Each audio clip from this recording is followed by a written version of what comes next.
the heart of this nation, under skies so blue, there's a spirit that's stirring, values strong and true.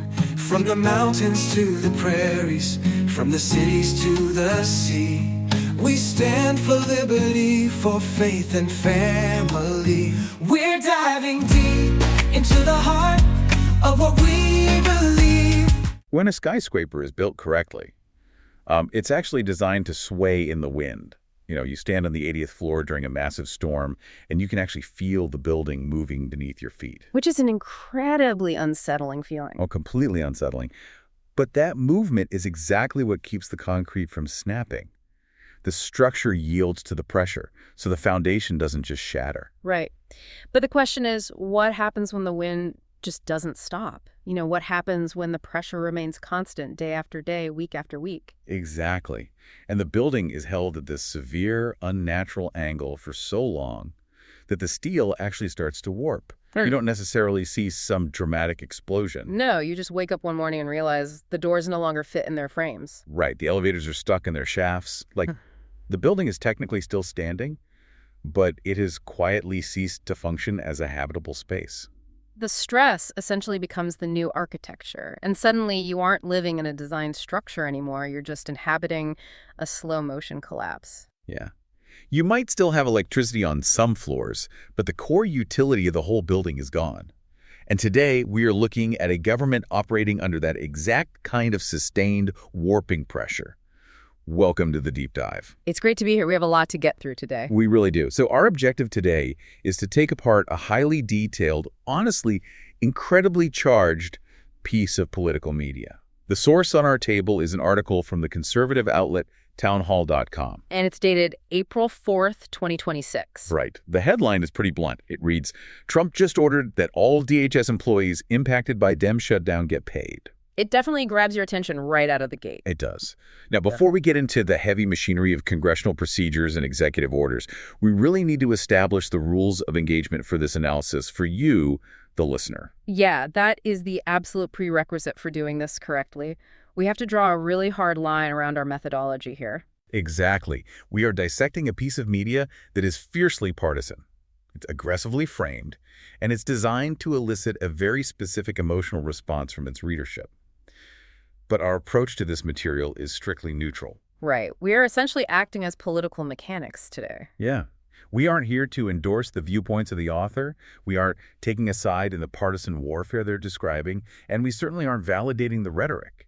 Our sole job is to impartially report on the ideas contained strictly within this source material. We want to show you how this publication is communicating with its audience, how it frames the mechanics of government, and what its specific language really reveals about the legislative landscape in April of 2026. Because we're looking at the schematic of an argument here, not joining the debate. And the core event triggering this entire article is a really profound failure of the legislative process. Yeah, it is. The text centers on a historic 50-day partial government shutdown. Specifically, a total freeze in congressional funding for the Department of Homeland Security, DHS. 50 days. I mean, that is just a staggering amount of time for an agency of that size. It really is. According to the source, the money ran out on February 14th, and for nearly 2 months, this massive apparatus has been operating in this bizarre state of suspended animation. Okay, let's unpack this, because this isn't your standard Sunday morning talk show budget dispute. Okay. The source outlines a scenario that borders on the surreal. It gets incredibly complicated very quickly. It does. We're going to look at 3 a.m. Senate votes designed as these procedural traps. We've got the executive branch aggressively repurposing old tax legislation as like a payroll slush fund to bypass the legislature entirely. And perhaps most intensely, domestic budget politics being directly tied to imminent kinetic national security threats, something the article ominously refers to as Operation Epic Fury. Right, Operation Epic Fury. The stakes presented to the reader are just sky high. But before we get to the global threat level or the political blame game, we really have to ground this in the operational reality the text describes. Yeah, we have to look at the human toll first. Because the author paints a very deliberate picture of who is actually bearing the brunt of this 50-day freeze. And I think that's the best place to start. Well, the human toll is quantified right away. The text explicitly states that more than 35,000 DHS employees have been operating without a paycheck for nearly 8 weeks. Wow. 35,000 people. Yeah.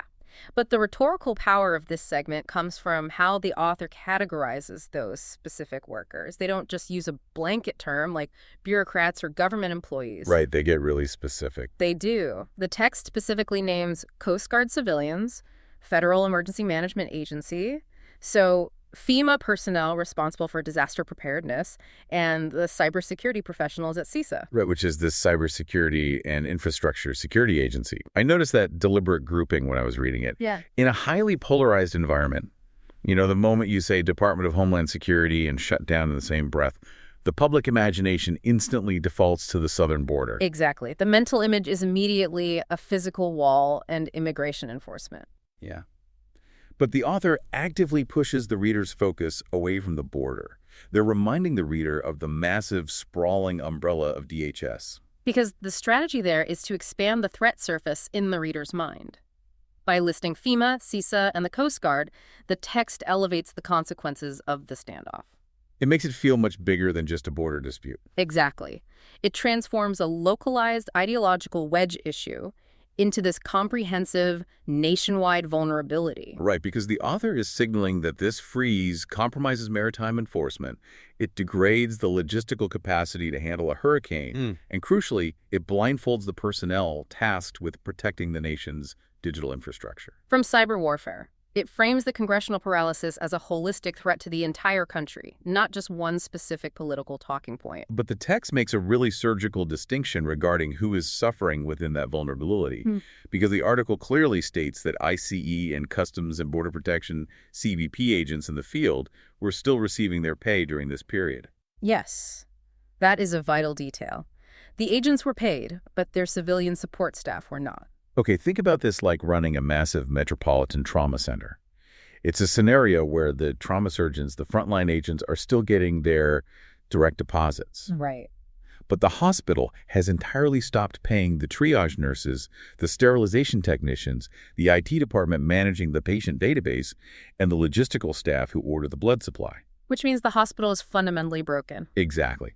My question looking at that is, how long can that hospital actually perform surgeries? If the surgeon doesn't have a sterilized operating theater or can't access a patient's medical history because the servers are down, their paycheck is kind of irrelevant to the overall survival rate of the patients. Well, taking your hospital analogy a step further, what happens when the legal and compliance departments are furloughed? The liability of every single action just skyrockets. The text utilizes this exact administrative divide to expose the absurdity of the situation. By emphasizing that the agents are funded but the operational backbone is not, the author illustrates a force that is nominally open but functionally crippled. Because if a CBP agent is patrolling, but the civilian staff required to process apprehensions are gone. Right, or the staff who manage transportation logistics or maintain the communication networks. If they are absent or completely demoralized after 50 days without pay, the entire enforcement apparatus just bottlenecks. It paints a picture of a government effectively starving the people who keep the engines turning while pretending the car is still driving just fine. And the text uses this specific division of labor to foster a deep sense of outrage. It portrays the congressional standoff not merely as a disagreement over numbers, but as this profound operational negligence. Right. And because the legislature has proven completely incapable of resolving the freeze, the narrative naturally pivots to the executive branch. Which is where things get really legally complex. Yeah, they do. The text details President Trump bypassing the congressional stalemate entirely to secure pay for these 35,000 workers. The mechanism described is a presidential memo, explicitly citing national security concerns, directing DHS to just cut the checks. And it notes a precedent from the prior week where a similar memo authorized back pay for TSA workers, because the ripple effects of them not getting paid were causing massive passenger delays at major airports. Wait, how does that work? I want to look closely at the mechanics of how that knot is sliced. Because the article specifies that the TSA salaries are, quote, covered by funds from last year's tax cut bill. Yeah, that phrasing is incredibly important. I'm looking at that from a structural perspective. Congress holds the constitutional power of the purse. They pass highly specific appropriation bills. Taking funds from a previously codified tax bill, which usually features rigid statutory allocations, and porting that money over to cover an entirely separate agency's ongoing payroll, that requires a massive reprogramming effort. It's a huge lift. How are they legally justifying crossing those entrenched statutory lines. Like, how does a president just reallocate funds from a past tax cut bill? Well, the text points toward a very aggressive interpretation of executive reappropriation to manage this without violating the Anti-Deficiency Act. Which is the law that explicitly forbids spending money Congress hasn't appropriated, right? Exactly. They cannot simply invent new money out of thin air. Instead, the executive branch must identify existing pools of capital that were appropriated but remain unobligated. Okay. So when the text mentions funds from last year's tax cut bill, it implies the administration is utilizing administrative slush funds or implementation budgets that were attached to that prior legislation. That makes sense. It's like a city government realizing they have a surplus in a finalized infrastructure grant for repairing sidewalks and then declaring a state of emergency to legally transfer that surplus into the police department's overtime budget. That's a great way to look at it. It respects the absolute letter of having existing funds, but it violently stretches the original legislative intent of those funds. So they are sweeping the accounts of past unrelated legislation, finding the unspent administrative overhead, and basically pouring it into the gaping hole left by the current congressional failure. Right. And the crucial element here is how the source actually contextualizes this maneuver. Right, framing. Yes. The text does not frame this aggressive reprogramming as a constitutional crisis or a dangerous consolidation of power in the Oval Office. Not at all. It's presented as a heroic, pragmatic necessity. Because the narrative establishes that congressional Republicans bungled the process and Democrats are engaged in cynical games, the reader is led to view the executive pen not as an overreach, but as the only remaining tool for national survival. It systematically trains the audience to view the legislative branch as inherently broken and obsolete. Exactly. It presents executive action as the only functional remedy to legislative failure. It celebrates the executive branch for hot-wiring the vehicle because Congress threw the keys down a storm drain. That's exactly how it reads. But the source goes out of its way to claim this isn't just about keeping the airports running smoothly or alleviating the financial pain of federal workers. The text elevates the intervention to an absolute immediate necessity due to a spike in global hostilities. This is where the tone of the article shifts dramatically. It really does. The article explicitly argues that DHS must be brought back online because, and I'm quoting the text here, the threat of terrorist retaliation has increased since Operation Epic Fury. The invocation of Operation Epic Fury completely alters the gravity of the article. Hold up. The author is executing a highly strategic rhetorical pivot here. They are taking a convoluted domestic fight over agency budgets and parliamentary procedure and anchoring it directly to imminent kinetic warfare. Here's where it gets really interesting. I'm looking at the media environment surrounding this specific article on the website that day, April 4th, 2026, and it's jarring. The layout matters just as much as the text itself. It does. To understand the psychological state of the reader, you have to look at the peripheral headlines. Right next to this story about the DHS funding freeze, you have a headline stating, 2 U.S. planes were shot down in Iran yesterday. Wow. And right next to that, another reads, Germany restricts travel for men 1745, requires permission from Army to leave Germany. It creates a terrifying context. If I'm a reader sitting at my computer taking this in, I'm no longer contemplating the nuances of continuing resolutions. I'm looking at major European allies preparing for mobilization and the U.S. military taking direct casualties in the Middle East. I'm looking at the preamble to World War III. That curation has to be entirely intentional. Oh, it is a meticulously designed pressure cooker. The media ecosystem surrounding the text serves as a psychological amplifier. Right. When a reader processes a bureaucratic shutdown in a vacuum, the primary emotion is likely just annoyance or cynicism about politicians. But when that same reader processes a Homeland Security freeze, while their peripheral vision registers the destruction of U.S. military assets abroad and the implementation of draft-like restrictions in Europe, the emotional state violently shifts from annoyance to existential dread. The architecture of the page creates a profound sense of siege. Exactly. Within this curated context, a congressional failure to fund domestic security agencies is no longer framed as mere political dysfunction. It is presented as a lethal vulnerability. It's an act that actively endangers the civilian populace while the international order collapses. It creates a binary choice for the reader. Like, if you believe the country is on the precipice of a massive global conflict, then the executive branch seizing funds from an old tax bill doesn't look like an erosion of constitutional norms. No, it looks like emergency battlefield triage. Exactly. The overarching global threat retroactively justifies any domestic procedural norm breaking. Right. And having established this atmosphere of extreme peril, the text demands that the reader examine the specific granular maneuvers that caused the 50-day domestic paralysis in the first place. Which brings us to the legislative chess match. The source provides a remarkably detailed autopsy of how this happened, and the timeline the text lays out for this legislative failure is wild. It really is an incredible sequence of events. According to the article, the inciting incident happened right before the Easter recess. Senate Republicans passed what the author calls a half measure. Right, a bill that would have fully funded all of DHS except for IC and Border Patrol. Exactly. And the text notes they did this at 3 a.m. via a voice vote, and then the senators immediately left town for the holiday. Now, we all know a voice vote allows members to shout their approval or dissent without their individual names being recorded on the final tally. Which is already a way to avoid direct accountability on a controversial split. Yeah. But executing that specific maneuver at 3 a.m. right before a recess and then physically evacuating the Capitol, that isn't just late-night legislating. That is setting a very deliberate trap for the House of Representatives. It is the legislative equivalent of throwing a live grenade into a room and locking the door from the outside. Exactly.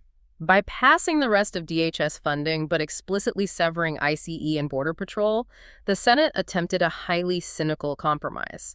They were trying to appease demands to keep the government generally open while isolating the most contentious agencies. But the true weaponization of the procedure is that phrase, left town. Yes. By passing the bill and immediately departing for the recess, the Senate effectively eliminated any opportunity for negotiation. They handed the House an ultimatum. Like, pass this exact unedited bill today, or the government shuts down. And if it shuts down, it will be your fault because we already passed a bill and we are literally no longer here to negotiate. But the text notes the House refused to step into the trap. They didn't take the ultimatum. Right.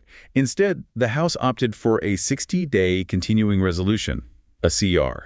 Basically attempting to just extend the previous year's funding levels for another 2 months to force everyone back to the table after the recess. But because the Senate was literally empty, and because the author notes a CR wouldn't have the required votes to pass the Senate anyway, the collision was completely unavoidable. The clock ran out, February 14th hit, and the entire Department of Homeland Security lost its funding. Both chambers attempted to leverage the looming deadline to force the other's hand, and neither capitulated. The mechanical failure was absolute, and this brings the narrative to the proposed master strategy intended to resolve the 50-day freeze. Which involves some really deep procedural maneuvers. It does. The text outlines a highly sophisticated two-step plan orchestrated by Senate Majority Leader John Thune and Speaker of the House Mike Johnson. Okay, let's break this down. The first phase of the plan is to concede the initial battle. They will pass the Senate's original half measure, officially funding the Coast Guard, FEMA, and CISA. So what does this all mean? Let me make sure I'm mapping this strategy correctly. It sounds like a group of people sitting at a massive, incredibly tense dinner, right? The Democrats and Republicans are screaming at each other over how the bill should be split. A very standard Washington dinner. Right, exactly. Finally, Thune and Johnson stand up and say, fine, we will split the cost of the appetizers right now. We will collectively pay for FEMA and the Coast Guard, and we will get those agencies running. They settle the small part of the tab. Right. But the Republicans are secretly holding on to a very specific high-value VIP coupon, a parliamentary maneuver called reconciliation. And their plan is to use that special VIP coupon to pay for the main course ICE and CBP entirely on their own at a later date. Yes. They're splitting the check now, specifically so they don't have to compromise with the other side on how the main course is cooked later. That captures the strategic division perfectly. The appetizers are funded through standard bipartisan appropriation, but the main course is reserved for a specialized partisan fast track. Let's talk about that VIP coupon. Reconciliation is arguably the most powerful tool in the modern Senate. Originally designed in the 1970s purely for budget balancing, reconciliation allows legislation tied to spending and revenues to bypass the Senate filibuster entirely. Which is huge, because usually you need 60 votes to overcome the filibuster, right? Exactly. This means a bill can be passed with a simple majority of 51 votes rather than the 60 votes normally required to end debate and force a final vote. Which means if the Republicans hold even the slimmest of majorities, they do not need to secure a single Democratic vote to pass the funding. They don't have to negotiate at all. They hold unilateral control over the outcome, provided they can keep their own caucus unified. And the text lays out the staggering political and operational payoff of executing this reconciliation strategy. It claims that using this process would secure full funding for ICE and CBP for 3 entire years. Yes. But the ultimate victory, according to the text, is that they would secure this 3-year mandate without any Democrat concessions on demasking or judicial warrants. And those two specific phrases, demasking and judicial warrants, are the absolute Rosetta Stone for understanding why this shutdown lasted 50 days. They reveal the true nature of the fight. Exactly. This entire standoff was never actually about the top-line dollar amount going to ICE. It was entirely about how ICE is legally permitted to operate in the field. The money is merely the hostage. The policy is the ransom. Right. The text reveals that the Democratic opposition was demanding profound... Right. If Democrats were demanding concessions on judicial warrants, they were likely trying to force ICE to meet the much higher constitutional standard of an Article III judge signing off on operations based on probable cause. which would fundamentally alter how the agency functions on a daily basis. By utilizing the reconciliation process, the Republican leadership isn't just securing a budget. They are building a legislative fortress around ICE's current operational tactics. If the strategy works, they guarantee the agency's funding through the end of the presidential term, while completely immunizing them from any Democratic attempts to impose judicial oversight or alter field protocols. It illuminates why a 50-day shutdown was considered an acceptable cost by those orchestrating it. They are absorbing massive short-term political damage to secure total long-term policy dominance. It is a phenomenal 3D chess move if they can execute it.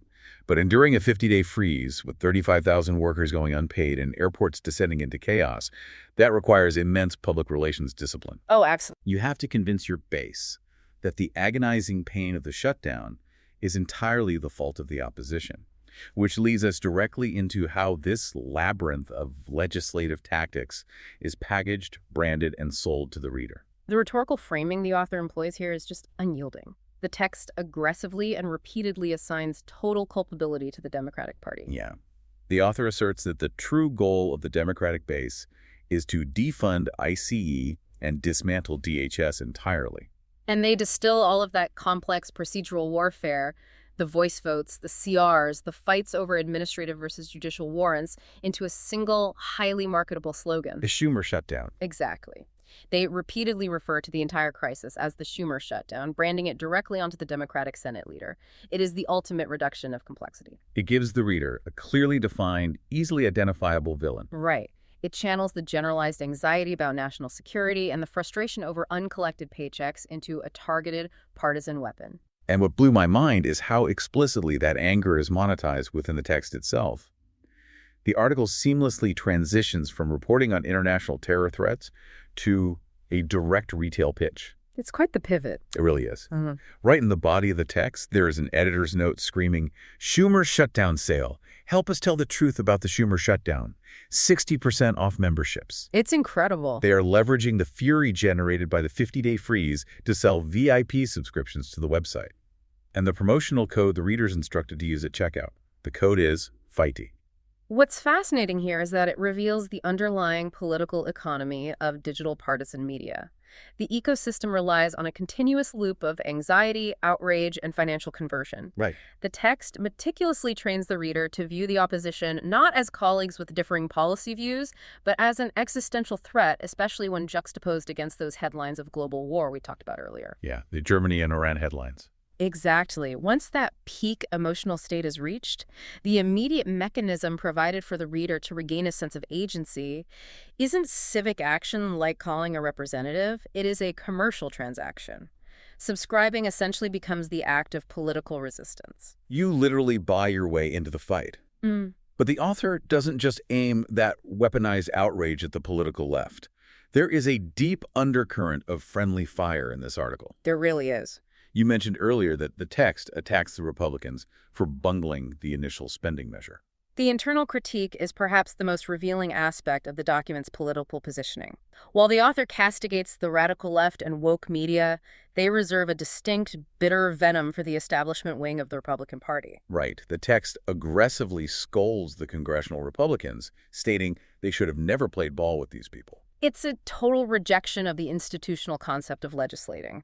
The very act of attempting that 3 a.m. half measure, even as a cynical trap, is viewed by the author as a betrayal. Any engagement with the opposition, any attempt at a procedural compromise, is framed as unforgivable weakness. It highlights a profound populist frustration with the mechanics of a divided government. If compromise is defined as treason and the opposition party is defined as an active threat seeking to dismantle national security amidst a looming global war, the text paints the reader into a very specific ideological corner. And the only exit from that corner is the premise we started with at the beginning of the deep dive. If the legislature is inherently corrupt, weak, and dangerous, the only logical, moral solution the text can offer is unilateral, forceful executive action. Right. President Trump bypassing the broken machinery of Congress, extracting funds from prior legislation, and single-handedly forcing the government back online. The entire architecture of the narrative is engineered to make that exact conclusion feel inevitable. The dysfunction of the legislative branch isn't merely chronicled, it is weaponized to justify the rapid expansion of executive authority as the only viable mechanism for national survival. It's a very potent narrative structure. We have mapped a tremendous amount of territory today.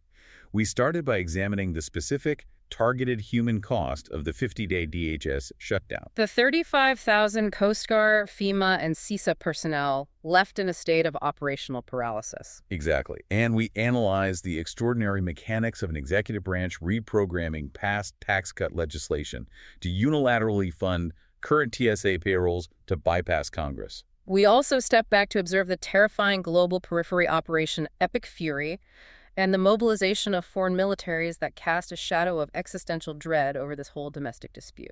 And finally, we untangled the brutal legislative chess match, the 3 a.m. procedural traps, the continuing resolutions, and the massive long-term stakes of using the reconciliation process to shield ICE from demands for judicial warrants. If there is a singular insight for you, the listener, to carry away from this analysis, is the realization that granular, highly technical legislative procedures are the actual battlefields of political power. You really are. A 50-day government shutdown is rarely about the accounting of dollars and cents.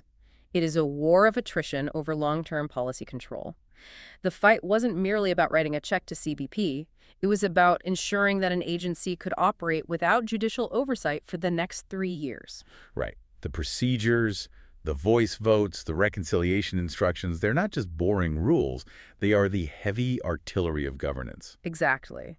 The warning lights aren't glowing red on a dashboard somewhere. They are hidden inside the parliamentary rulings. Which leaves me with one final, deeply structural question for you to consider. We look closely at how the executive branch essentially hot-wired the government, taking money from a finalized tax bill to cover massive departmental payrolls because the legislature was entirely gridlocked. Right, the workarounds. If an executive memo can successfully execute that level of financial reallocation, if the president can simply circumvent the legislative branch to find the necessary capital during a prolonged crisis, what does that mean for the foundational architecture of the government? It's a profound question. Does a record-breaking 50-day shutdown and the aggressive executive workarounds utilized to survive it permanently erode the legislature's constitutional power of the purse? If the massive engine of Congress completely seizes, and the executive branch demonstrates it can keep the nation moving regardless, do we ever actually bother fixing the engine? Think about it. Thanks for taking the deep dive with us.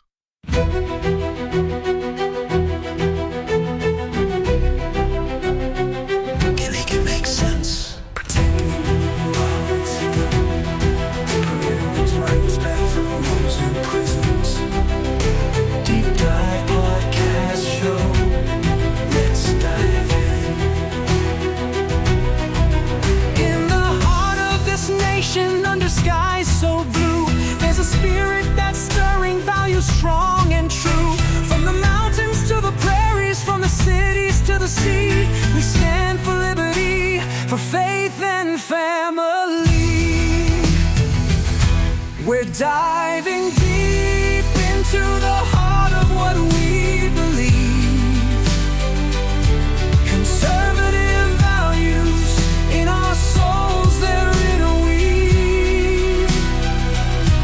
with